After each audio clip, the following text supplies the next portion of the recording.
Bonjour, je me présente Cléo Maheu. J'ai la chance d'accompagner depuis des années des entrepreneurs dans la croissance de leur entreprise et j'avais vraiment envie de partager leur parcours souvent atypique.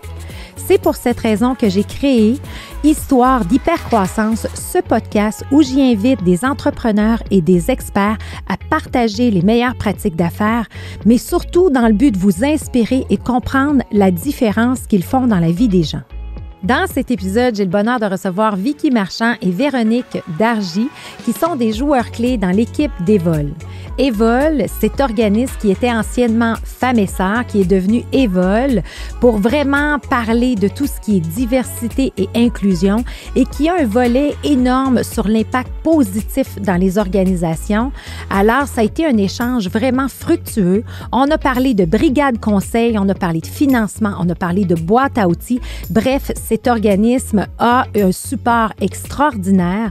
Alors, c'est vraiment à écouter. C'est riche en émotions, en discussion, tout plein de sens. Sur ce, je vous souhaite une bonne écoute.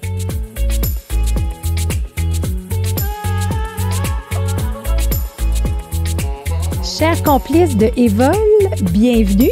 Alors, j'ai la chance d'avoir Vicky Marchand, donc qui est directrice des ententes nationales, c'est ça, des ententes gouvernementales et projets nationaux. Oui, ça a changé, Cléo. OK. Ouais, maintenant, je suis directrice des opérations et innovations. OK. Donc, c'est un petit peu plus clair, mais ça revient, le rôle Le rôle. Bien, de toute façon, tu vas nous raconter tout ça. Exact. Ouais, avec plaisir. Avec plaisir. Et on a Véronique Dargy aussi, qui est vraiment tout au niveau du rayonnement de Evol. Donc, tout dans ce domaine-là. Puis, tu nous fais réveillonner. Puis, j'espère qu'aujourd'hui, tu vas nous faire rayonner Evol dans son ensemble pour que nos auditeurs vraiment puissent comprendre la puissance de votre organisme. Bien, avec plaisir. Merci beaucoup. Trop contente de vous avoir ici. Et évidemment, aujourd'hui, j'aime ça avoir des organismes comme ça qui viennent en aide aux entrepreneurs parce qu'on a la même mission. On veut faire croître les entrepreneurs, on veut les valoriser. Mais Evol a vécu une grosse transition, donc de nom. Ceux qui connaissent Femmes et Sœurs est devenu aujourd'hui Evol en 2021. Mais quand je reçois mes invités, j'aime toujours parler des gens derrière l'organisme ou derrière l'entreprise comme telle. Et aujourd'hui, vous êtes là. Et j'aimerais ça, Vicky, dans un premier temps, que tu puisses nous parler un peu de ton parcours et qu'est-ce qui t'a mené justement chez Evol? Oui. En fait, mon parcours est vraiment une amélioration continue du début jusqu'à où je suis aujourd'hui.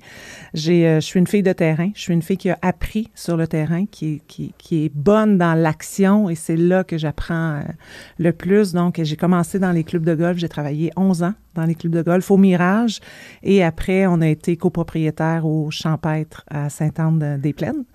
Donc, 8 ans Mirage. J'ai vécu les différents styles d'actionnaires, différents styles de vision, de gestion. Ça a été une école extraordinaire pour moi. J'ai beaucoup aimé le terrain de golf, beaucoup aimé la dynamique de ça. Ça a été de très belles expériences. Ensuite, j'ai travaillé en sous-traitance, différents domaines. Je me suis cherchée un peu. Et beaucoup à penser que j'étais à côté de la traque. Mais okay. Mais tu sais, ouais. Quand tu te sens pas sur ton X, tu te demandes, my God, qu'est-ce que je fais là? Pour m'apercevoir tout ce que j'ai pu faire pendant ces années-là où j'étais pas sur mon X, comment tout ça me nourrit et me... Prend du sens aujourd'hui, là. C'est que, tu sais, des fois, on pense qu'on est à côté, mais soyons dans la résilience parce qu'on l'est pas tant que ça, effectivement. J'ai, par la suite, été directrice générale de la Chambre de commerce de Mascouche pour ensuite fusionner Mascouche et Terrebonne, qui est venue la Chambre de commerce Les Moulins. Donc, j'étais là en tout 5 ans. Et par la suite, j'ai eu le plus beau cadeau professionnel qui est d'entrer chez Femmes et Sœurs. Okay. En tant que directrice régionale pour la région des Laurentides, que j'ai pu faire ça pendant 3 ans. Et ensuite, justement, j'ai eu le poste dont tu parlais tantôt, qui est directrice des ententes gouvernementales et des projets nationaux, qui veut dire ce que ça veut dire, puis pour parler vraiment plus le langage professionnel et de ce que ça fait dans le quotidien. Là, c'est beaucoup plus au niveau opérationnel, donc ça veut dire de m'assurer d'être une facilitatrice pour être en mesure de pouvoir livrer, parce que Evol, on va pouvoir en parler, mais on est beaucoup relié justement au gouvernement. On est subventionné au niveau opération et tout ça par le fédéral et le provincial pour notre belle mission. Donc, je m'assure qu'on soit en mesure que tout est en place pour bien livrer et aussi de voir comment on peut faire autrement amener autrement. Et ça, c'est très, très stimulant pour moi aussi, le côté créativité dans l'organisation. Ça me parle beaucoup avec une équipe extraordinaire que ça fait combien de temps tu es au sein de Femmes et Sœurs Évol? Ça va faire 7 ans en septembre. 7 ans, OK, wow. Fait que dans cette grande famille-là qui a évolué. Écoute, Vicky, on se connaît parce qu'on était les deux dans une fondation qui s'appelle Fémina. On salue Linda d'ailleurs, très belle fondation. Mais moi, ce que je vois de Vicky, c'est une femme qui carbure à l'humain. Énorme. OK. Fait que quand tu dis ton X, j'aimerais ça juste que tu nous parles de ça parce que souvent, les gens sont à la recherche du why. Mais tu sais, dans ton parcours de carrière, tu sais, à un moment donné, tu dis, j'ai tout le temps pensé que j'étais à côté de la traque, puis ça arrive à plein de gens, plein d'entrepreneurs, plein de dirigeants. Mais à un moment donné, tu as retrouvé ton X, puis là, tu es contente d'avoir rejoint cet organisme-là. Fait que peux-tu juste nous en parler, tu sais, de cette transition-là, puis de cette passion-là? Bien, en fait, la passion, premièrement, pour moi, la raison d'être d'Évol, sa mission, a un sens extraordinaire. Et le sens qu'elle a, c'est qu'on travaille pour justement l'humain. Oui. Parce que oui, on travaille pour les entrepreneurs, on travaille pour les entreprises, mais on travaille avant tout pour l'humain derrière l'entrepreneur. Pour moi, ça, en partant, ça donne c'est sens, réglé. C'est ça. Puis dans mon nouveau rôle, où ce que je peux apporter plus, justement, c'est tout ce qui est créatif. Oui. C'est que là, je suis au service de mes collègues, je suis au service des entrepreneurs, j'ai besoin de les nourrir, j'ai besoin de les amener à s'élever à leur plus grand potentiel. Donc, c'est à travers ça que puis, tu sais, tu dis, je carbure à l'humain. Effectivement, si l'humain ne va pas bien ou si ma relation avec l'humain ne va pas bien, ça peut pas bien fonctionner. Il y en a qu'on sait qu'on peut passer à côté, mais... Non, c'est ça. Puis ça revient avec la définition. Puis j'imagine aussi toutes ces années-là au golf ou tout ça, c'est une proximité avec les humains. Tu sais, veux pas, tu sais, le service client, l'expérience client devient super importante. Et ce qu'il faut savoir, puis dire à nos auditeurs, c'est que tu as une passion personnelle aussi écoute, quand tu te mets à chanter puis que tu décides de faire une petite chanson comme ça sur YouTube ou Facebook, ça vient toucher le cœur des humains. Fait qu'on voit l'entièreté de la personne. Tu sais, quand je te vois, j'imagine un beau grand cœur qui englobe tout à toutes les fois qu'on se parle. Fait que, tu sais, dans le fond, ça, je pense, ça nous donne un peu la puissance des gens qui sont derrière Évol. Et maintenant, j'aimerais entendre la belle Véronique, qui, toi aussi, tu as un parcours, je pense, depuis plus de 10 ans, c'est ça? Oui. Alors, j'ai soufflé mes 11 bougies chez Évol Femmes et Sœurs la semaine dernière, je pense. Ouais. Donc, bravo. Merci. Ouais, je suis super fière de ça. C'est une de mes plus belles relations, assurément la plus belle relation professionnelle. Professionnelle, c'est ça. Puis j'imagine dans le parcours et tout. Fait que raconte-nous un peu d'où tu viens.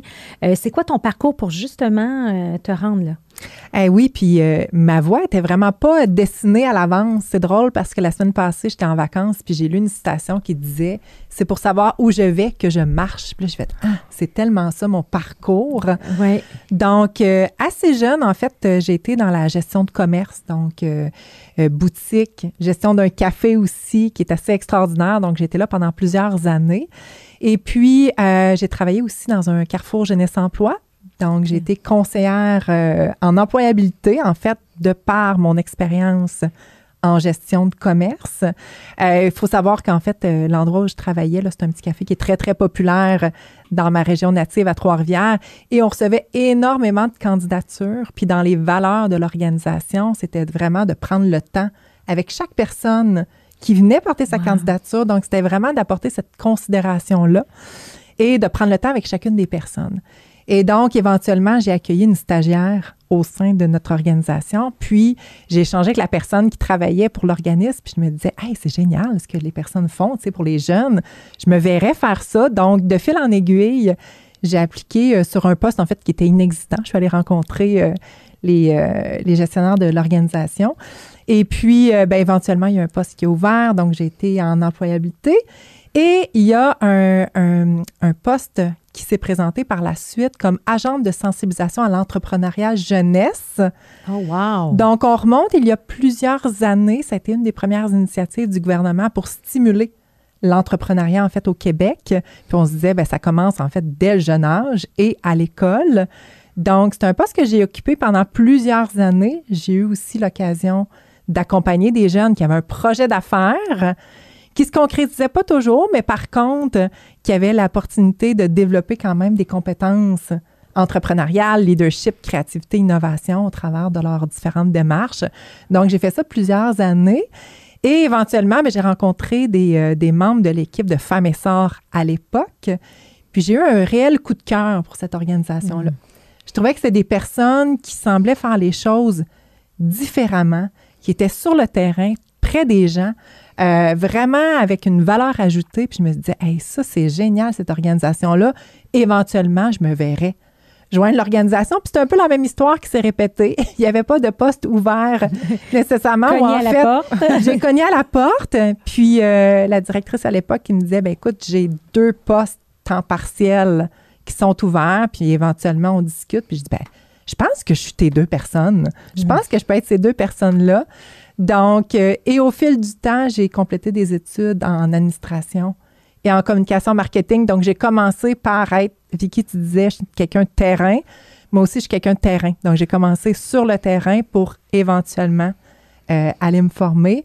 Donc, j'ai joint l'équipe de Femmes Essor en 2012 comme conseillère aux entreprises. Puis, éventuellement, je suis devenue directrice régionale du bureau de la Mauricie.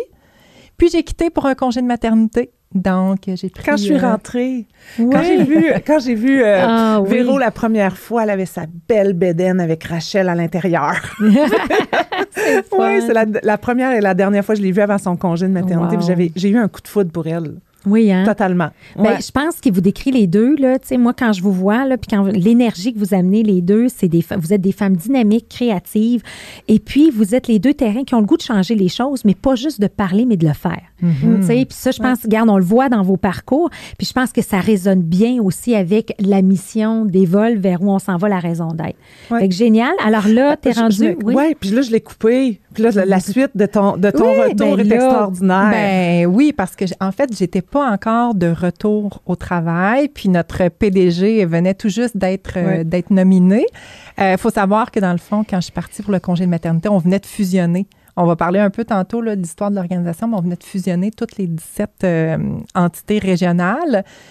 Et donc, je suis pendant mon congé de maternité, puis j'ai la nouvelle PDG là, qui me contacte en me disant, écoute, Véronique, j'aimerais ça discuter avec toi, un peu voir c'est quoi tes ambitions. Je sais que tu t'es impliquée dans l'actualisation de l'identité de marque parce qu'on avait déjà actualisé l'image avant que je quitte en 2016.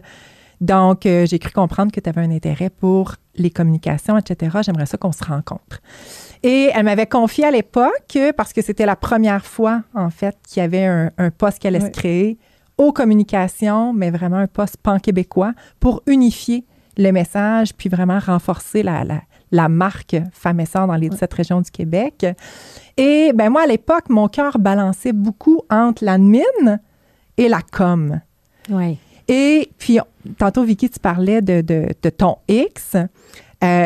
Moi, vraiment, mon why, ma mission de vie, c'est vraiment d'utiliser justement mon talent de créativité de communicatrice pour faire changer les choses, pour faire évoluer une cause. Et là, quand, à l'époque, Séverine avait dit, écoute, je pense ouvrir un poste aux communications. J'ai pas encore l'idée exactement ce serait quoi le rôle, mais on pourrait peut-être en discuter parce que, tu sais, j'ai cru comprendre que tu avais un intérêt. Et là, ce jour-là, je me rappelle exactement où j'étais, dans quel contexte. J'ai fait, oh mon Dieu, je pense que c'est un des plus beaux jours de ma vie. Et on avait fait la rencontre, puis j'avais pris l'initiative, j'ai envie de dire même l'audace d'écrire un poste. J'étais, elle, ça ne sait pas c'est quoi le poste. Je pense que moi, je le sais. J'avais écrit un poste, puis je dis, est-ce que tu me permets, c'est la première fois qu'on se rencontrait, est-ce que tu me permets de te présenter comment je le vois, le poste? Wow. Fait que c'est le poste de rêve que j'ai aidé à co-créer, sur lequel j'ai appliqué, puis Dieu merci, j'ai eu le poste. Donc, ça fait 6 ans maintenant là, que je suis... Wow! Fait que ça va dans la philosophie de Totalement. Gestion Opale aussi, tu sais, d'avoir cette liberté-là de créer les postes, d'évoluer. Fait que vous avez toutes les deux évolué dans vos rôles au sein des vols. Oui, absolument, parce que moi aussi, je l'ai créé. Mais dans le temps que Véro l'a créé, l'opalité chez Evol n'était pas encore là, mais Séverine, qui était PDG à ce moment-là, qui venait de rentrer en poste, avait déjà cette mentalité-là. C'est que je suis persuadée que de voir Véro arriver avec la description du poste doit l'avoir doublement impressionné. Oui. Impressionné par la personne, mais impressionné par le geste posé, c'est sûr que et le leadership. Et le leadership et l'autonomie de dire vraiment. Wow, ouais. Exact. Alors, ça fait un beau parcours. Donc, toujours intéressant d'être entouré par 2 femmes brillantes. Maintenant, si on parle des vols comme tels, alors là, on a parlé de la gestion Opale. Pour ceux qui ne connaissent pas, c'est quoi? Est-ce qu'on pourrait juste comme positionner ça, dans le fond, c'est quoi la gestion Opale, avant d'entrer dans l'organisme comme tel? Oui. Bien, moi, je pourrais commencer à dire que la gestion Opale, premièrement, on est plus dans la culture que dans la structure. OK.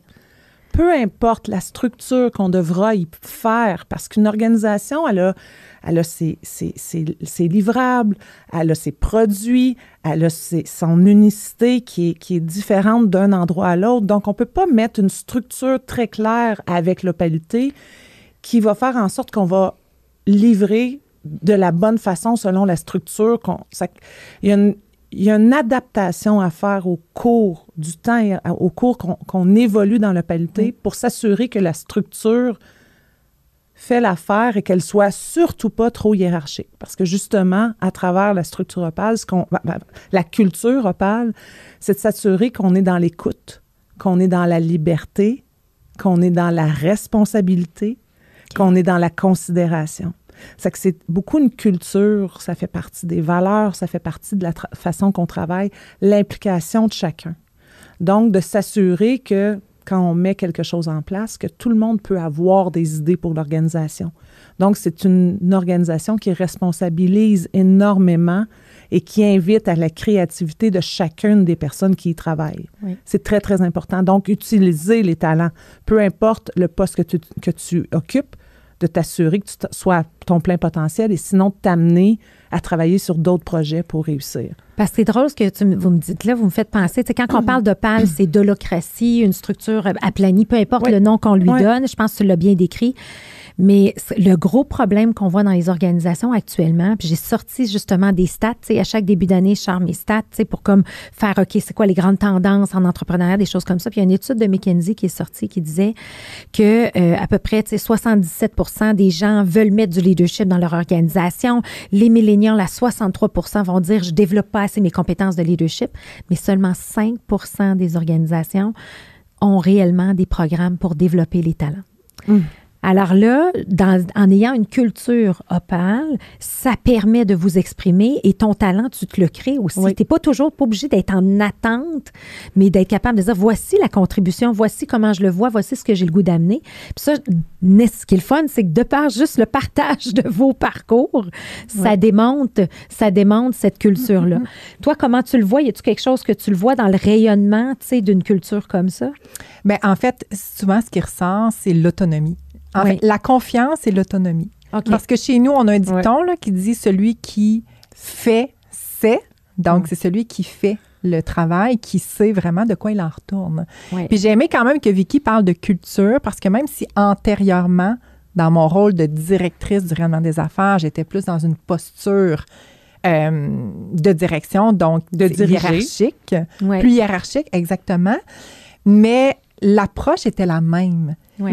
Je travaille avec une équipe qui est multidisciplinaire. Je vais juste prendre un exemple au niveau du numérique. Donc, qui suis-je, moi, pour imposer une décision alors que je n'ai pas ce talent-là, je n'ai pas cette force-là? Donc, on est vraiment dans la confiance. De dire, ben moi, j'ai confiance aux membres de mon équipe. Je suis garantie que la personne va prendre la meilleure décision.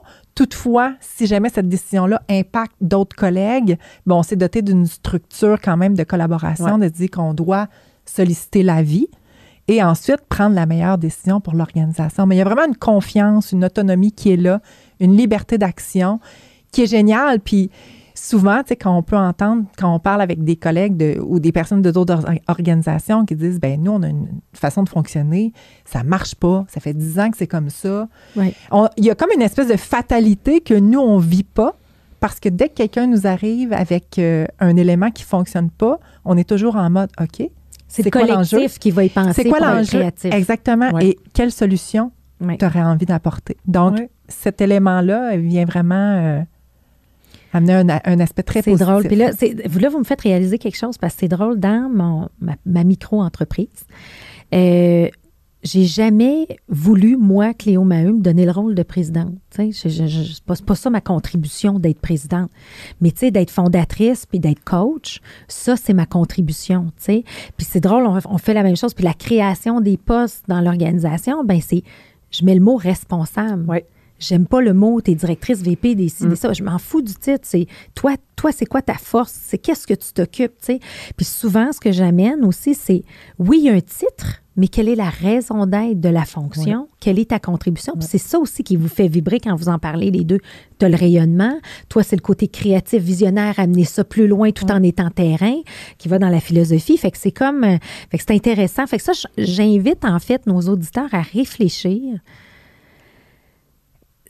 Tu sais, c'est-tu un one-man show, là, ou de quelques éléments clés? Est-ce que c'est quelques joueurs clés qui mènent le show ou vous avez réellement un désir profond de créer une culture de responsabilisation? Voilà, tout est là.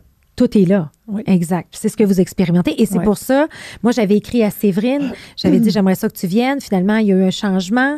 Et elle dit, j'aimerais ça avoir mes 2 collègues. Donc, responsabilisation de 2 collègues. Ouais. Fait que, tu sais, d'où cette... Fait que, en tout cas, bref, je fais les liens et je trouve ça cool. Fait que, ceci dit, maintenant, on comprend un peu le mode de gestion, mais maintenant, pour ceux qui ne connaissent pas, tu sais, parce que des fois, on entend le mot. Tu sais, le mot est très connu, Femmes et Sœurs, maintenant, Evol. C'est quoi l'organisme? Qu'est-ce que ça mange en hiver? Moi, j'aimerais ça que tu commences. Oui, tu veux que je commence? Oui, vas-y. Mais en fait, on est une organisation qui offre du financement et d'accompagnement pour les entrepreneurs. Donc, les entreprises à propriété diversifiée et inclusive. Je vais parler un petit peu de l'historique. Et on veut vraiment aider ces entrepreneurs-là à avoir plus d'impact. Donc, on va sélectionner des entreprises qui veulent mettre en place des pratiques éco-responsables ou des entreprises d'impact et on va les accompagner parce que ce qu'on offre, c'est du financement accompagné. Donc, l'entreprise qui vient chercher du financement chez nous bénéficie vraiment d'un soutien complet là, par la suite. Vicky, tu vas pouvoir en parler peut-être un petit peu plus tard.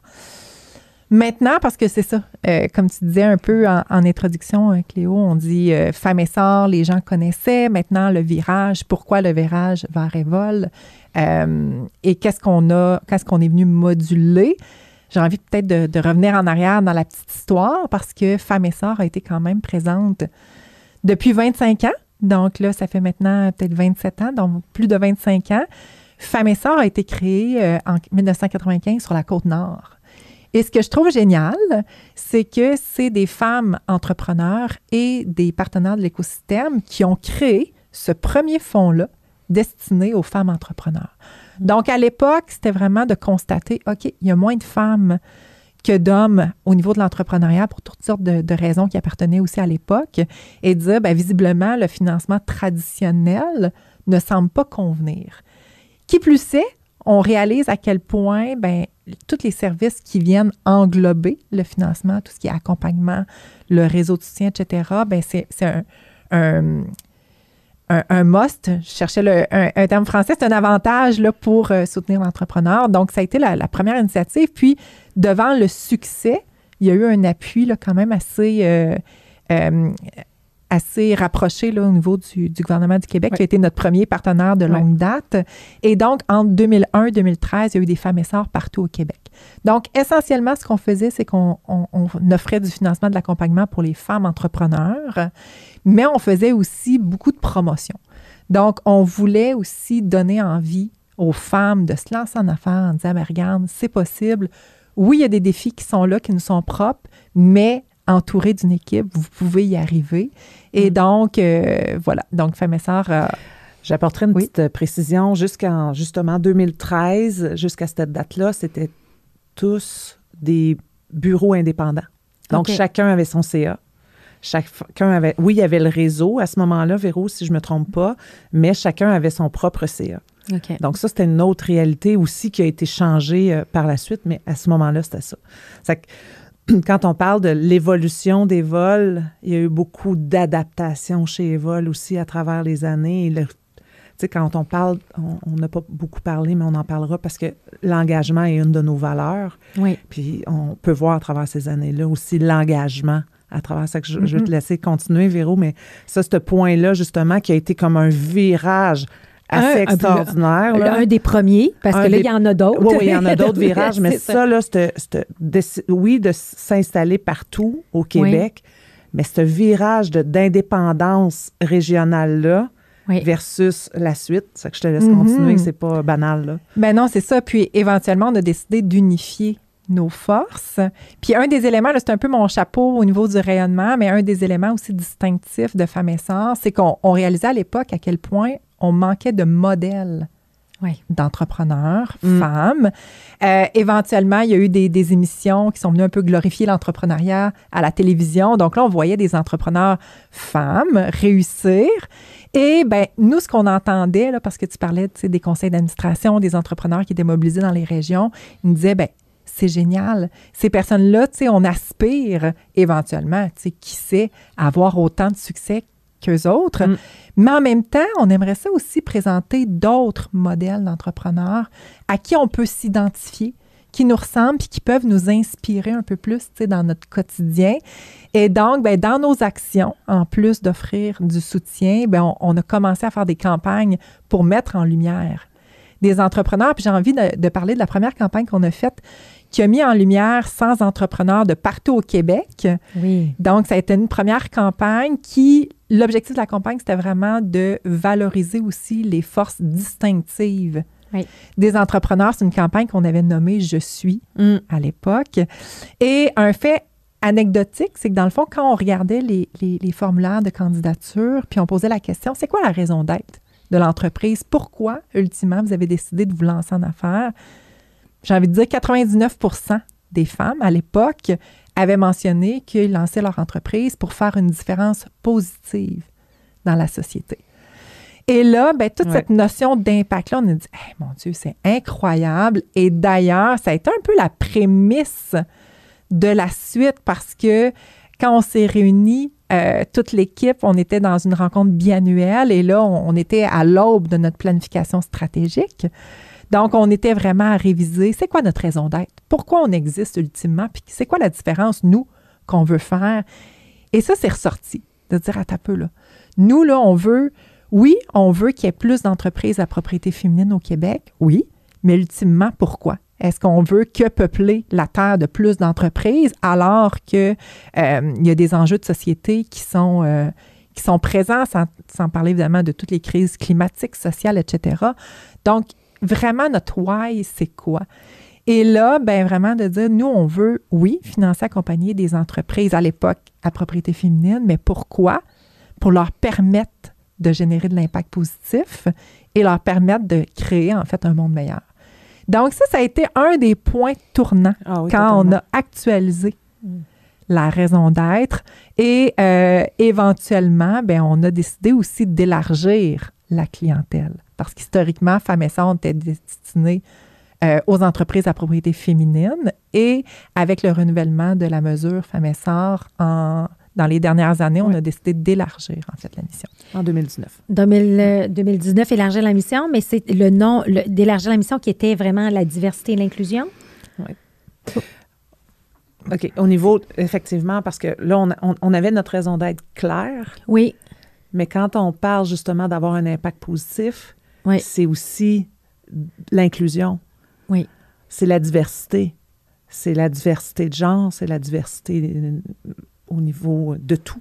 Donc, c'était très important pour nous de pouvoir donner la chance et d'avoir une belle diversité entrepreneuriale. On dirait que c'était comme une suite logique pour aller au bout de notre raison d'être. Oui. Puis si on voulait, parce que là, on a un nouveau fonds d'investissement de 60 millions qui est justement relié à des entreprises qui ont une intention en développement durable, qui sont déjà des entreprises d'impact et on les accompagne à travers ça. Mais si on veut les financer, quand on parle d'impact, quand on parle de développement durable, on parle aussi d'inclusion.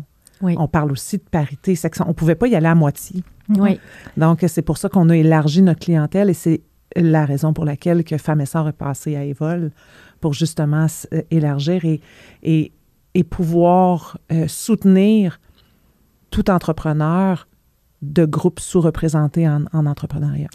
Parce qu'il y a cette prémisse-là aussi qui est importante parce que on a été quand même ravis de constater, malgré les impacts de la pandémie, on s'entend, sur les entreprises à propriété féminine, on a été quand même ravis de constater la progression au fil des dernières années. Donc, moi, j'ai joint l'équipe ça fait 11 ans maintenant. Vraiment, les statistiques le démontrent. Là. Il y a vraiment, vraiment une croissance importante du nombre d'entreprises détenues par des femmes. Donc, éventuellement, puis avec l'offre de services qu'on avait développée aussi qui visait à bien les soutenir, éventuellement, bien, force est de constater qu'il y avait d'autres groupes qui étaient encore sous-représentés, à défaut, en fait, au niveau de l'entrepreneuriat. Et là, on s'est dit, bien, ce qu'on a développé avec Femmes Essor, pourquoi ne pas justement l'offrir à une plus vaste clientèle? Donc, ça a été la prémisse. Et Femmes Essor, donc, on était vraiment là pour soutenir l'essor des femmes entrepreneurs. Donc, ce qui a un peu motivé, évidemment, le changement de nom d'identité de marque, c'était d'avoir un nom qui représentait justement cette évolution-là, cette inclusion. Et donc, Évol est né des termes évolution, mais aussi c'est un clin d'œil à l'envol parce que c'est vraiment ce qu'on souhaite faire pour les entreprises en démarrage, en croissance. C'est vraiment de mettre tout un réseau de soutien alentour et d'accompagnement pour leur permettre de prendre leur envol. Ah, wow! C'est le fun. Ouais, mais tu sais, puis si on veut aller plus loin, puis si on le met dans un miroir, ça fait love. Puis ça, c'était pas prévu. Mais mon Dieu, quand le résultat est ça, ça peut pas être mieux, là. C'est vrai. J'avais pas remarqué les lettres. Mais effectivement, puis tu sais, mais je pense que, regarde, moi, ce que je comprends de cette belle organisation-là, c'est qu'il y a beaucoup de sens. On donne du sens, on a une raison d'être. Et comme la raison d'être était claire de dire, nous, on veut supporter les impacts positifs, bien, les impacts positifs, comme tu dis, ça allait de soi d'élargir. Et là, la transition officielle avec le nom est arrivée en 2021, je pense. Oui. Et comment ça se passe depuis? Bien, ça va vraiment bien. Moi, j'aimerais ça, Véro, t'entendre plus justement sur le côté rayonnement et l'adhésion à Évol. Oui, c'est ça, parce que, tu sais, c'était quand même bien ancré depuis des années. Oui. Puis on avait une belle communauté aussi d'entrepreneurs. Là, on a vraiment une communauté, Vicky va en parler un peu plus tard, mais on a des entrepreneurs qui sont impliqués avec nous. On a un réseau d'experts, d'expertes. On a toute notre clientèle aussi financée, accompagnée, qui nous suit depuis toujours. Donc, évidemment, quand on a fait l'évolution, on souhaitait que la clientèle puisse continuer à trouver leur valeur ajoutée. L'écosystème continue de supporter. Et ça a été, à mon sens, une des plus grandes réussites. Ça a été cette adhésion-là qu'on a eue, mais aussi tout le positionnement puis le rayonnement qu'on a fait. On a eu la chance de pouvoir collaborer avec Danielle Henkel, qui est une femme entrepreneur vraiment reconnue au Québec avec une générosité sans borne, donc qui nous a épaulés pour faire connaître aussi cette marque-là Évol à une plus vaste clientèle. Donc, vraiment, on a eu un très bel accueil, une belle attractivité aussi auprès de la nouvelle clientèle. Fait que ça l'a bien passé. Puis comme tu dis, c'était comme... Et en tout cas, pour avoir parlé quelques fois avec vous, avoir fait des ateliers avec vous, tout ça, puis avec Séverine, c'est toujours été, je pense que, là, diversité et inclusion, c'est des mots qui sont sur toutes les lèvres, mais vous avez vu la vague venir peut-être avant qu'elle arrive pour vous positionner stratégiquement là, puis d'aller chercher un plus grand public qui va être capable d'embarquer dans cette cause-là, parce qu'on a besoin d'entrepreneuriat au Québec, puis de solliciter ça. Je ne sais pas si on a vu venir la vague, puis là, je vais jouer sur les mots, mais ça, c'est mon métier qui veut ça. Parce que quand on voit venir la vague, on veut s'inscrire dans la tendance. C'est moi, ce que je trouve important de mentionner. C'est précurseur de la vague? Absolument. C'est ça, je voulais dire. Ça a été vraiment en amont, puis je me rappelle de discussions qu'on avait, puis encore là, je me rappelle, tu sais, quand on a des discussions qui touchent aux émotions, on se rappelle où on était, on est habillé comment, etc. Et je me rappelle, on est en pleine pandémie, là. Et là, tu sais, tous les sujets dans l'actualité, c'est que ça va pas, là. Il y a vraiment des enjeux au niveau social, au niveau environnemental. La pandémie vient juste amplifier tout ça. Puis nous, on est vraiment en mode, puis j'ai mon enfant à côté de 3 ans à l'époque qui saute sur le lit, mais on est vraiment en mode, attends un peu, là. Il faut trouver des solutions. Qu'est-ce qu'on fait? Puis ça a été l'aube de grandes réflexions, notamment pour la mobilisation d'une nouvelle enveloppe de financement qui allait servir une plus grande clientèle avec des notions d'impact. Mais c'est aussi là qu'est née notre campagne des 100 entrepreneurs qui changent le monde. Oui. C'est la première fois là, qu'il y avait quelque chose qui se faisait en ce sens-là. des entrepreneurs de partout au Québec qu'on mettait de l'avant justement en valorisant cette ambition-là de faire une différence positive. Et ça, c'est né d'un petit groupe de travail là, qui avait envie de faire les choses autrement. Et j'étais dans ma chambre au chalet avec mon enfant dans mon dos. C'est ça que ça, c'est la campagne est née là. La campagne est née là. Puis c'est drôle parce qu'on se posait à l'époque, est-ce que c'est le bon moment? Là? C'est comme, tu sais, tout le monde, la pandémie, les enjeux. Puis c'est peut-être pas le bon moment. Puis on a fait, finalement, il faut le faire. Oui. C'est le bon moment, puis on le fait. Puis la réceptivité, cette campagne-là, on a fait, OK, là, on tient quelque chose. Vraiment, je pense que... Puis moi, ce que j'ai adoré de cette campagne-là, et c'est là que je vais faire un lien avec mon podcast, c'est que, vous l'avez dit un peu, tu sais, oui, il y a des acteurs clés très importants, des grands entrepreneurs femmes, ou, tu sais, mais souvent, on voit toujours les mêmes. OK? Mm-hmm. On voit toujours les mêmes. Puis, à quelque part, les gens ne s'identifient pas nécessairement à... Tu sais, oui, ils ont beaucoup d'admiration pour une Danielle Henkel, mais oui, mais moi, concrètement, ça veut dire quoi, là? Tu sais, je ne serais pas ça. Comment je vais y arriver? Et je trouve que cette campagne-là, puis je pense juste à Mélanie Ménard, que j'adore, de la Station Organique, qui a gagné le prix ou qui était dans les 100 femmes, qui est venue d'ailleurs sur le podcast et qui, elle, a une façon complètement différente de revoir la planète, sauver l'alimentation. Et là, qu'elle soit nominée là-dedans, moi, ça m'a comme fait chaud au cœur. Puis là, c'est pour n'en nommer qu'une, mais des beaux exemples comme ça de gens qui croient en faire les choses différemment pour avoir un impact positif, mais qui sont méconnus. Et là, on donnait de la visibilité à ces gens-là. Puis moi, c'est un peu ça, l'histoire d'hypercroissance. Mon intention, c'est de faire connaître les choses méconnues des gens et les parcours atypiques des entrepreneurs, des personnes qui sont tout là pour œuvrer, mettre en œuvre et soutenir les entrepreneurs et créer de l'emploi, créer un impact positif. Mais souvent, on entend, c'est pas ça qu'on entend parler. On entend toujours 3-4 personnes. Fait que ça, je trouve que c'est quelque chose de beau. Je m'en rappelle encore. Puis je pense que c'est juste le début avec Evol. Oui, puis c'est juste un pan. Tu sais, c'est vraiment juste un pan. Puis moi, c'est ce que j'aime de mon rôle, du rôle de notre équipe au niveau du rayonnement, parce que le vrai travail, il se fait sur le terrain avec les entrepreneurs. Oui, exact. Nous, c'est vraiment, tu sais, l'impulsion qu'on donne en amont, évidemment, pour faire connaître les services, faire connaître ces entreprises-là. Mais dans les faits, si on veut vraiment faire un changement de société, c'est sur tous les pans qu'il faut travailler. Oui. Donc, il faut autant, tu sais... faire rayonner ces entrepreneurs-là qui vont devenir des modèles d'inspiration pour les autres. Vont dire, OK, voici le type d'entreprise qui est soutenu par Evol. Puis attends, moi aussi, là, si elle... Puis souvent, c'est ce qu'on tente de démocratiser aussi dans notre travail. Oui. C'est quand on parle de développement durable, des fois, on pense à temps, on dit, t'as peu, moi, je suis dans tel secteur d'activité, oui, ça me touche moyen. Tu sais, oui, il y a certaines actions que je peux faire, que je fais déjà, mais ça me touche moyen. Mais dans les faits, c'est que non, ça touche tout le monde. Oui, et c'est beaucoup plus près des entrepreneurs qui peuvent...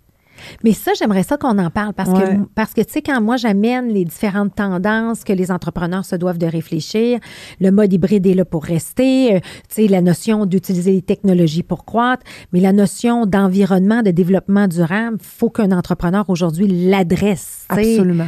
Mais comment ça s'imbrique? Parce que justement, des gens peuvent se sentir loin de ça. Dire, moi, j'ai une business de distribution de jouets, tu sais, comment ça rapporte, comment je peux aider? Tu sais, fait que peux-tu nous aider, nous donner des exemples concrets? En fait, ce que je pourrais faire, ça revient beaucoup aux valeurs aussi. Le développement durable vient beaucoup aux valeurs. Valeurs envers l'humain, valeurs envers la planète, valeurs envers la pérennité de l'entreprise. Donc, c'est beaucoup, ça fait partie du mode de gestion. C'est pas un surplus. C'est pas tu rajoutes pas une tâche. C'est ta façon d'amener les choses dans ta planification stratégique, dans ton quotidien, dans ta façon de mettre tes politiques en place. Il y a différentes façons qui font en sorte que le développement durable va faire partie intégrante de ton organisation et de ta vision et de ta gestion. C'est pas quelque chose qu'il faut voir en surplus. Le travail d'Evol en ce moment, ça en est un. Veut pas, on fait du financement accompagné, mais on se doit de faire rayonner pour faire bien comprendre et on se doit aussi de sensibiliser pour faire connaître, pour sensibiliser et faire connaître, donc apprendre à comment ça peut fonctionner. Je peux en parler un peu. On a des capsules, justement, sur le développement durable qui vont sortir peut-être d'ici 3 semaines, là, environ. C'est des capsules qui démontrent l'importance et comment on amène le développement durable à l'intérieur de l'organisation. C'est une richesse extraordinaire qu'on a développée. On l'a fait avec l'École des entrepreneurs du Québec et Evol en collaboration. On a fait un contenu, on a des experts justement chez Evol à l'interne en développement durable. On a pu mettre ce contenu-là en place qui va servir justement à bien accompagner, à bien sensibiliser et démontrer que c'est pas loin. Puis, mais peux-tu me donner un exemple concret? Parce que je sais que vous avez vos 17, les 17, voyons, 17 de l'ONU. Comment on appelle ça, les 17? Les 17 objectifs de développement durable de l'ONU. De l'ONU. Oui. Donc, ça, c'est la prémisse de base de c'est quoi l'impact positif? Bien, vous êtes inspiré de ces 17-là. Mais pouvez-vous me donner un exemple concret d'un impact positif d'un entrepreneur qui peut être un restaurant, mais qui a un impact développement durable? Tu sais, on va y aller avec la base. Bien, premièrement, on ne doit pas se référer aux 17 non plus. Okay. Le 17, ça peut être au niveau de différents paliers gouvernementaux. Justement, ça peut être mondial. Oui. Ça peut être au niveau fédéral, ça peut être au niveau provincial, au niveau municipal et ça peut être au niveau entrepreneur. Oui. Tu touches pas nécessairement les 17. C'est que si quelqu'un dit « Oh my God, il faut que je rentre tout ça », oublie ça, là. C'est pas comme ça que ça fonctionne. C'est peut-être d'aller en chercher un, d'en chercher 2 ou d'en chercher 3 pour s'inspirer et les entrer. Si j'en prends un, c'est l'égalité, l'inclusion. Oui. Donc, s'assurer quand on embauche, s'assurer dans notre environnement, dans nos actionnaires, dans nos employés, d'avoir de la diversité, de s'assurer que on considère qu'on n'est pas juste à embaucher pour embaucher, mais voir est-ce que je suis en mesure d'avoir une bonne diversité justement pour une belle inclusion et une... Tu sais, tantôt, hors d'onde, on parlait de comment plus que tu es diversifié dans ton actionnariat, c'est au niveau parité homme-femme ou diversité au niveau de différents groupes sous-représentés en entrepreneuriat. Si tu as une belle diversité, il y a des statistiques qui disent que au niveau de la pérennité de ton entreprise va être plus grande si justement tu as une diversité au niveau des employés, une diversité au niveau de l'actionnariat. Donc, à ce niveau-là, d'avoir cette sensibilité-là est très, très importante. Fait que le développement durable, c'est pas de dire on est paperless puis on met du compost. Là. C'est beaucoup plus. Là, on est dans l'éco-responsabilité, on est plus dans l'environnement. L'environnement, éco-responsabilité fait partie de tout ce qui est développement durable. Large. Absolument, c'est l'humain. Okay. C'est la planète. C'est de s'assurer que, bon, est-ce que j'aide la planète ou je nuis la planète? Si je nuis à la planète, est-ce que je peux m'amener à être moins nuisible et amener une certaine neutralité par rapport à mes services pour m'assurer que j'aide la planète? Est-ce que mes fournisseurs sont en lien avec mes valeurs? S'assurer quand on choisit nos fournisseurs, quand on choisit nos clients, est-ce qu'ils sont en lien avec nos valeurs? Est-ce qu'ils sont en lien justement avec cette responsabilité-là envers la planète, envers...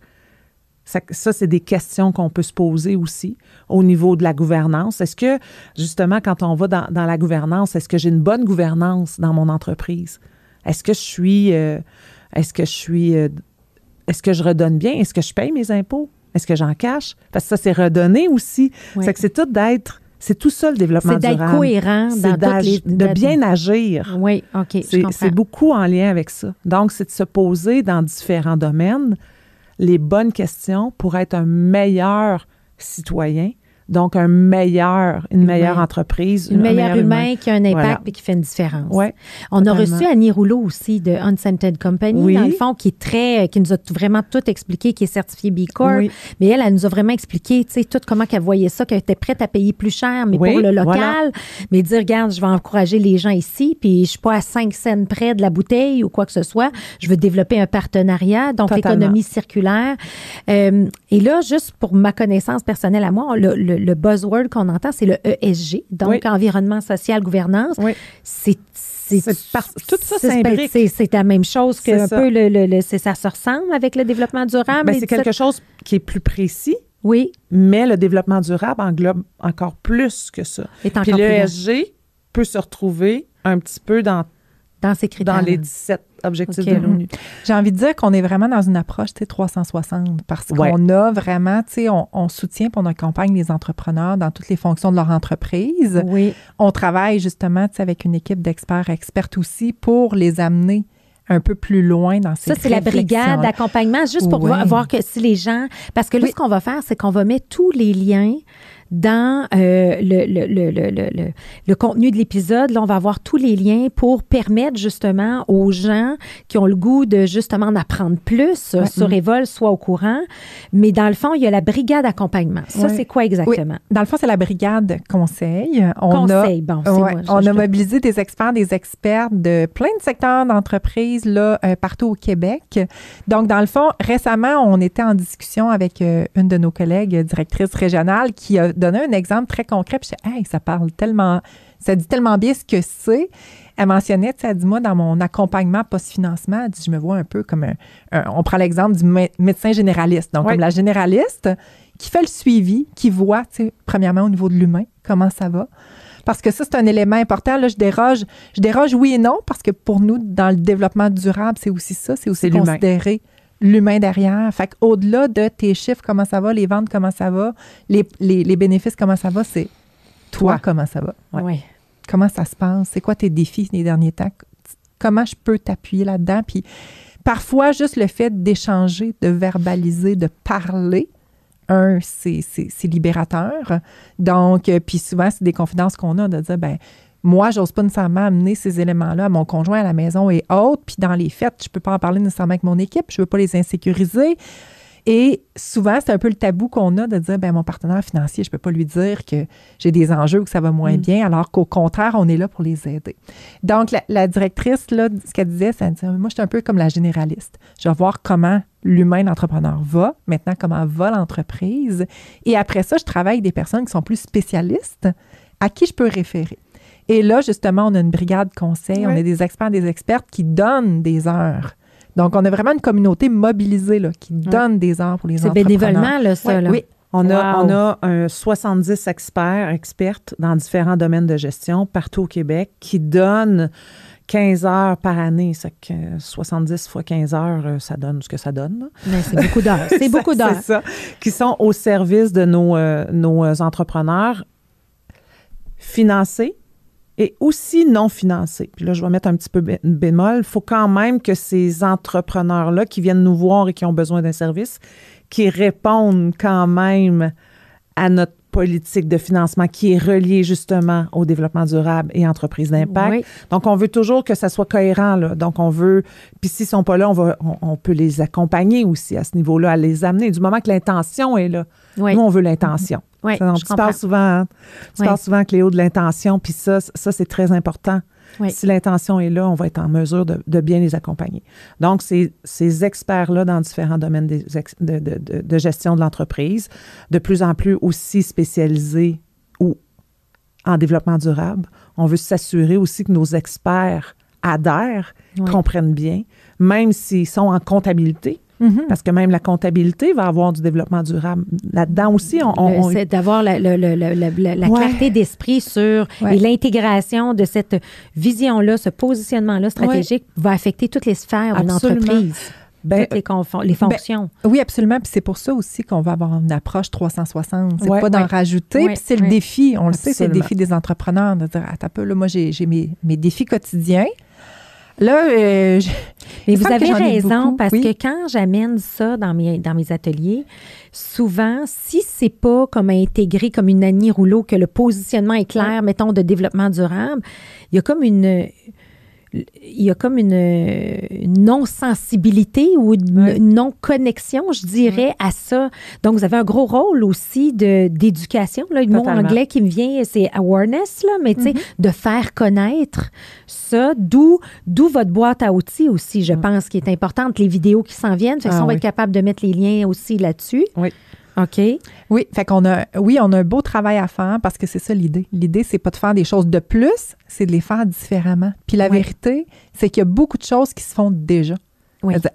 On échangera ensemble, tu fais comme, mais finalement, ça, je le fais déjà. Ça, c'est déjà absolument. Voici le petit pas de plus que je pourrais faire, puis j'ai des ressources pour m'aider.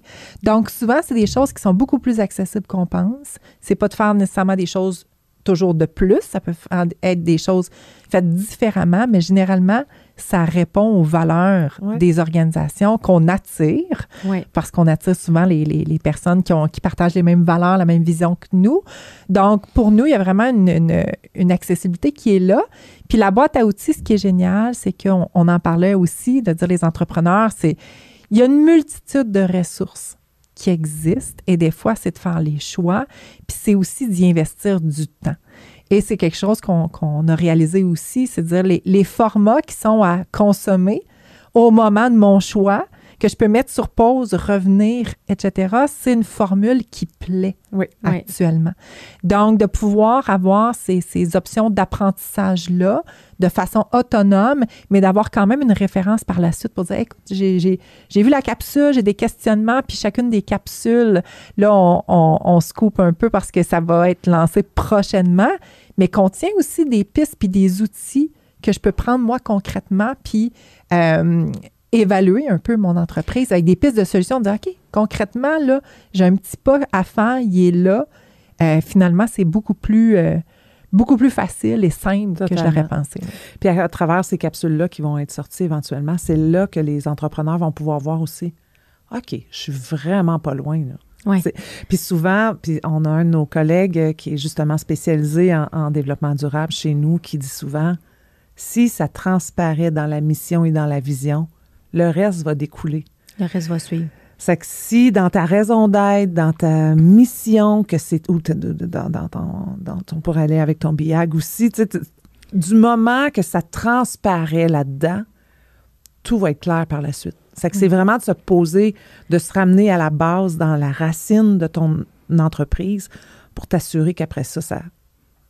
Puis nécessairement, puis en bout de ligne, ça impacte, ça assure la pérennité de la croissance, ça assure le bonheur des employés, ça assure d'avoir des bonnes relations pérennes avec les fournisseurs, avec tout. Fait que là, tout s'enchaîne.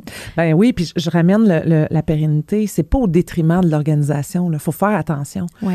Entrer le développement durable et devenir peut-être éventuellement une entreprise d'impact n'est pas au détriment de l'entreprise. Au contraire, développement durable amène le mot périn. Oui.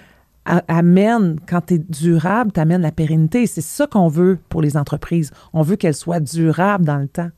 Fait que là, je me mets, mettons, moi, je suis entrepreneur, puis là, j'entends ce podcast-là, puis là, je me dis, hey, j'avais jamais compris que ça pouvait m'aider.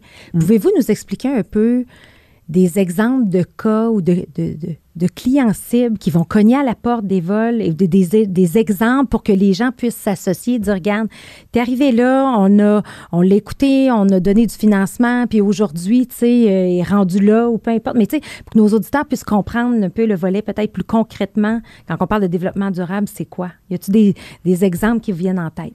Il y en a plein. Oui. Il y en a plein. D'ailleurs, on a publié récemment notre premier rapport de financement d'impact. Dans le fond, l'enveloppe d'impact a eu 1 an. Puis on a voulu justement mettre de l'avant qui sont nos entreprises, c'est quoi les impacts qu'ils ont. Donc, j'en ai plusieurs. Je donne un exemple de l'entreprise Craquelin-Maltaire qui est dans le Bas-Saint-Laurent, qui, eux, ont décidé de réutiliser, en fait, de revaloriser la drèche de microbrasserie. Donc, les résidus qui sont faits lors de brassage de bière localement, c'est une inspiration qui venait là, d'un voyage de la mère, parce qu'ils sont plusieurs dans l'entreprise, mère et fille. Et donc, c'est une inspiration qui a été faite en voyage. Et elles récupèrent, dans le fond, cette matière-là pour en faire des craquelins qui, là, j'ai pas eu la chance d'y goûter, je l'avoue, mais semble être vraiment délicieux. Oui, on a eu une des collègues qui ne joue que par ça. Ouais, okay. On a un coup de cœur. Ouais. Donc, et la production éco-responsable, c'est un des objectifs là, les plus, j'ai envie de dire, chouchous de la clientèle à l'heure actuelle. Moi, j'apporterais une petite distinction par rapport à ça, justement, par rapport à ça. C'est le sens était là, leur raison d'être était là, mais ils n'étaient pas nécessairement conscients au départ qu'elles étaient une entreprise d'impact. OK. Puis ça, c'est quand même une bonne différence. C'est cette conscientisation-là. Des fois, c'est déjà en toi. C'est déjà dans ton produit. C'est déjà dans ta raison d'être et que tu ne sais même pas encore. Exact. Puis nous autres, notre travail à travers toutes ces entreprises-là qui rentrent chez Evol, qui viennent nous voir, qui ont de l'intérêt, c'est de leur faire prendre conscience qu'ils sont pas loin ou qu'ils l'ont déjà. C'est que ça, c'est comme des accompagnés là-dedans. D'être des facilitants. Oui. Beaucoup. OK. On veut vraiment faciliter leur vie. C'est que j'espère qu'on réussit le plus possible à travers ça. Mm-hmm. Je reviens au mot engagé. L'engagement à travers Evol. Evol a toujours eu son sens à travers Femmes et Sœurs et à travers Evol. Mais notre sens est très fort que le taux d'engagement est ultra fort. Donc, pour la durabilité, et ça ne peut pas faire autrement qu'être bon.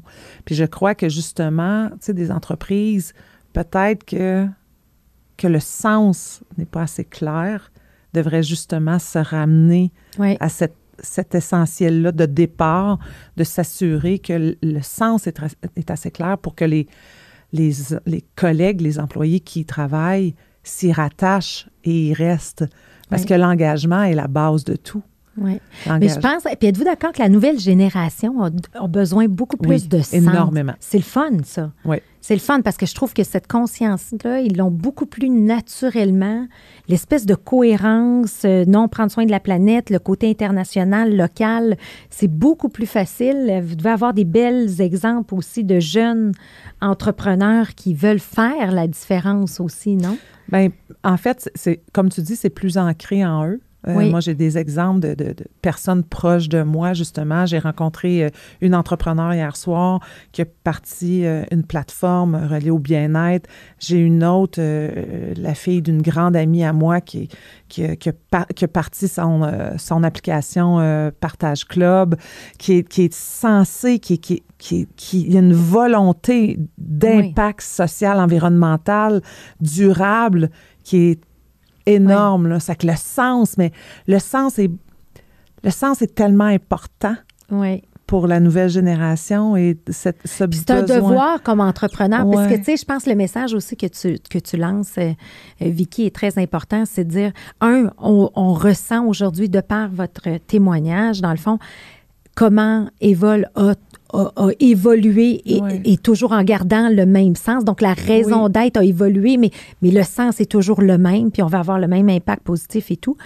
Mais c'est la même chose pour les entreprises. Oui. Ils se doivent de prendre le temps de réfléchir à qui ils sont vraiment. Puis comme tu essaies d'expliquer, des fois, ils sont trop dans peut-être la performance, des fois trop axés dans « OK, bien c'est ça qu'on fait, on fait un produit ». Non, mais donne un sens à ton produit. C'est sûrement en toi, puis des fois, ils sont juste pas capables de le nommer. Fait que vous arrivez, dans le fond, avec toute cette expertise-là, cet écosystème-là, pour venir les accompagner là-dedans et qui prennent conscience, tu sais, beaucoup prendre conscience, puis de pouvoir peut-être accélérer, faciliter le tout pour... Et là, est-ce qu'on a fait le tour? Tu sais, quand on dit on veut avoir une approche 360, on a parlé de la brigade conseil, on a parlé de la boîte à outils avec des vidéos qui vont être là pour comme comprendre, sensibiliser, éduquer. Évidemment, il y a le financement comme tel. Puis vous êtes chanceux, vous avez des bons partenariats avec les gouvernements aussi. Donc, vous avez les moyens d'aider. Fait que est-ce qu'il y a d'autres choses qu'on devrait couvrir dans l'écosystème Evol? Bien, j'aimerais ça parler justement quand on parle de boîte à outils. Oui.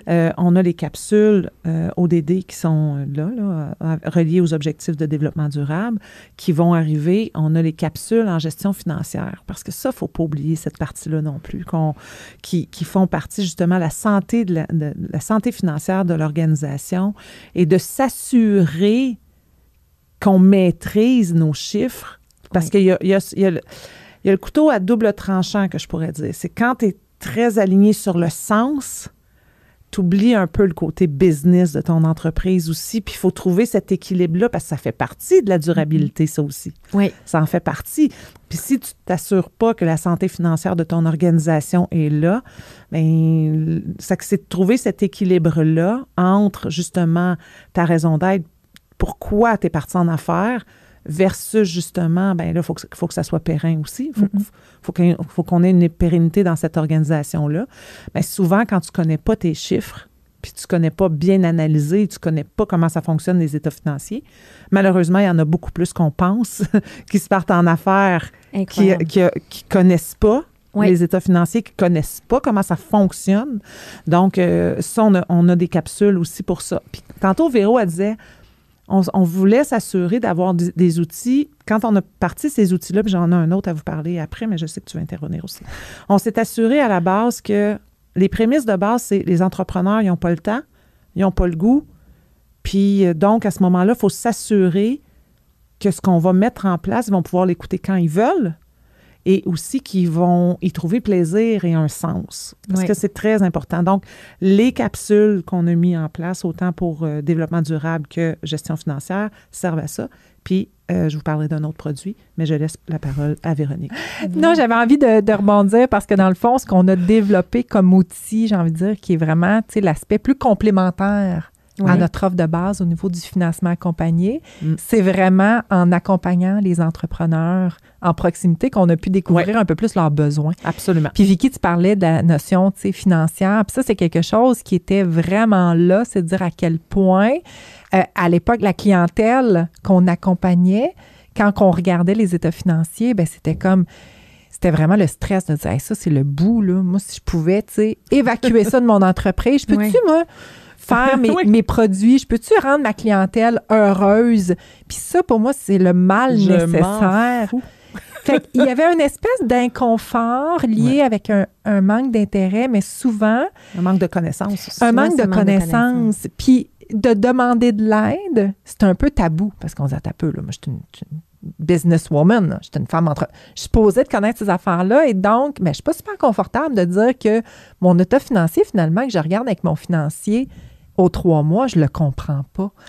Et nous, bien, c'est ça, ça a été dans l'ouverture. Puis je pense que c'est ça aussi qui distingue beaucoup notre approche puis notre service à la clientèle, c'est de dire, bien, nous, il n'y a pas de jugement. Oui. Dans le sens que vraiment, on accueille l'entrepreneur avec ses forces, avec ses défis. Puis d'ailleurs, on a un outil, là, je sais que c'est pas nécessairement celui-là, Vicky, que tu voulais parler, mais qu'on a développé pour nous permettre de bien identifier c'est quoi les forces, c'est quoi les défis de l'entrepreneur pour bien l'entourer, mais aussi l'aider à capitaliser sur ses forces. Donc, les capsules de gestion financière sont nées de ce besoin-là. Et on voit maintenant la différence. On a des histoires là, d'entrepreneurs qui disaient, puis encore récemment, on a des collègues qui ont participé à un enregistrement qui faisait un témoignage avec une cliente. Puis la cliente disait, « Oh mon Dieu, moi, je connaissais tellement rien avant de venir vous voir. » Puis, tu sais, rapidement, j'ai été mise en confiance par ma directrice régionale. On s'est assis ensemble, on a regardé les chiffres. Donc, sans être là pour le développement, évidemment, des compétences, on travaille avec des collaborateurs, notamment, tu as parlé d'école tantôt, là, dont c'est la mission principale, mais on offre aussi cet accompagnement-là qui fait une différence. Fait que tous les outils qu'on a développés éventuellement, c'est vraiment pour soutenir cet accompagnement-là qui est fait sur le terrain. Si je reviens à l'autre outil qu'on a développé, qui n'est pas banal non plus, c'est Progea, qui est une plateforme de création de plans d'affaires, mais aussi qu'on vient juste de terminer, d'y insérer aussi le Business Model Canvas, soit le modèle d'affaires de façon, le one-pager. Et ça, on est parti avec la même prémisse, de dire ils n'ont pas le temps, ils n'ont pas le goût, pourquoi ils feraient ça? Puis aussi de développer leur autonomie à travers ça. Donc, on s'est assuré d'avoir un chat. Ça fait que s'ils sont accompagnés à travers ça, bon, ils peuvent chatter avec le conseiller parce qu'il y a accès à la plateforme aussi. À travers ça, on a des vidéos qui vont en détail pour chacune des parties. On a des questions challenge qui amènent à dire à besoin d'inspiration pour la rédaction de chaque partie du plan d'affaires, en incluant, bien entendu, dans chaque section, étant donné qu'on est 360, le développement durable dans chaque section. Oui. Donc, à travers cet outil-là, autant qui est inclus dans le projet A, le BMC, que le plan d'affaires, sont capables d'aller analyser et de se poser les bonnes questions parce qu'on leur propose des questions à se poser pour leur entreprise, mais qui inclut dans chaque section le développement durable. Donc, c'est une autre façon de les aider parce qu'on va les accompagner à travers mais ça. C'est encore, moi, ce que j'aime, c'est que ça devient terrain qui est un peu votre approche. Totalement. C'est de les mettre dans le terrain au lieu de dire développement durable. Mais regarde, fais-le. Tu vas comprendre comment tu peux te positionner. Est-ce que tu peux aller chercher du financement pour faciliter ta croissance, pour avoir un impact encore plus grand, tu sais, mais au moins de comprendre ton modèle d'affaires. Juste ça, à la base, c'est quelque chose, là, tu sais. Puis justement, moi, quand tu dis que le développement durable là-dedans, en fait, c'est comprendre ton modèle d'affaires puis donner du sens si tu n'es pas été capable de te connecter. Puis sinon, ben voilà comme c'est quoi tes opportunités de croissance. Absolument. Fait que ça fait tout plein de sens. Oui. Est-ce qu'il y a quelque chose que vous auriez aimé qu'on discute, qu'on n'a pas parlé, qu'on n'a pas soulevé? Bien, je ramènerais, il y a quelque chose au niveau du développement durable que je ramènerais aussi, c'est l'humain qui travaille et les salaires. OK. De s'assurer justement de l'équité homme-femme qui est déjà une loi en soi, mais de voir à s'assurer de ce partage-là au niveau, tu sais, c'est d'éliminer, un des objectifs, c'est d'éliminer la pauvreté. Donc, s'assurer comment dans la business, quand on prend nos décisions au niveau des prix, au niveau de justement la marge de profit et tout ça, à quel point que les employés, les gens qui y travaillent, sont à l'heure d'être sensibilisés à ça, au moins de se poser la question. Oui. C'est ça aussi le développement durable. Et quand on parle de l'humain, on parle aussi d'être sensible. Il y a une grande sensibilité à travers cette je dirais philosophie, mais c'est plus qu'une philosophie, là, mais c'est vraiment une façon de faire, une façon d'être, de savoir-être, là aussi, qui est là-dedans qu'on dit, c'est pas juste le savoir-faire. Oui, effectivement. Il y a un élément, moi, que j'aimerais peut-être ajouter, c'est que on a parlé tantôt du chemin à parcourir. Moi, je pense qu'une de nos fortes distinctions, c'est qu'on n'a pas la prétention non plus. On parle depuis tantôt de tout ce qu'on a développé, tout ça, en plus de 25 ans. Fait que c'est sûr qu'on a énormément de choses à dire. On a plein d'histoires à succès aussi. Mais en même temps, le chemin que l'entrepreneur va prendre, c'est son chemin à elle, à lui. Oui. Et la destination lui appartient. Fait que nous, on est vraiment là pour l'appuyer, l'outil. On n'a pas la prétention d'être le succès. De savoir où l'entreprise devrait aller, mais vraiment, on est là pour l'entourer, la questionner, vraiment la soutenir du mieux qu'on peut. Mais ultimement, la destination lui appartient. Absolument. Fait qu'il y a vraiment un grand respect. Donc, il y a un grand respect de l'entrepreneur, grand respect. On est beaucoup dans l'humilité. Puis quand on est fier d'une entreprise qui fonctionne et qui a un succès. Tu sais, tantôt, tu as nommé Mélanie. Là. Oui. J'ai une petite émotion parce que quand j'étais dans les Laurentides, la station organique, justement, c'est une des clientes Evol.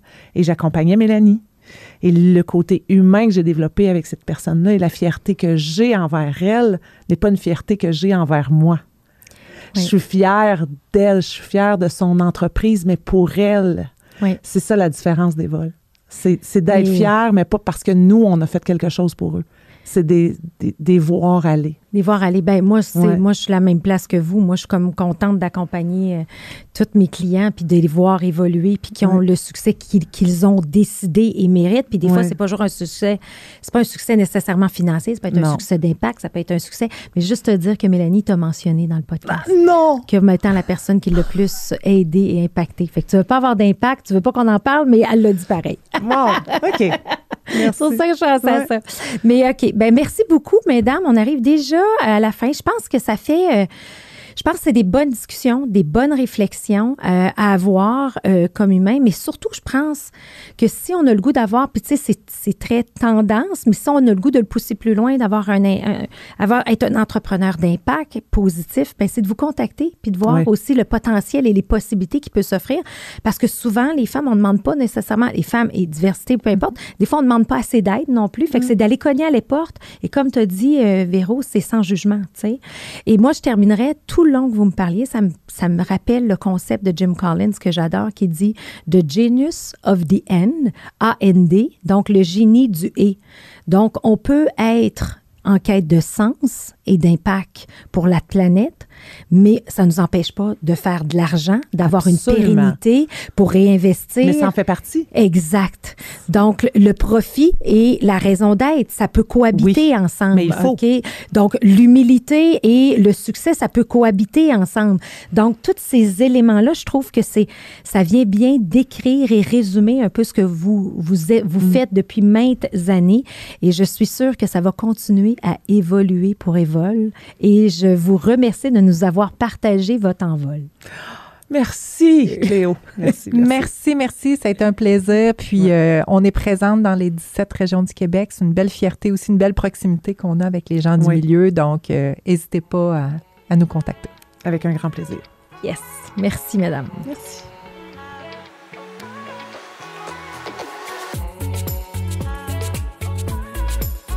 À noter que tous les épisodes sont disponibles en format audio sur les principales plateformes de podcast et aussi disponibles en format vidéo sur YouTube.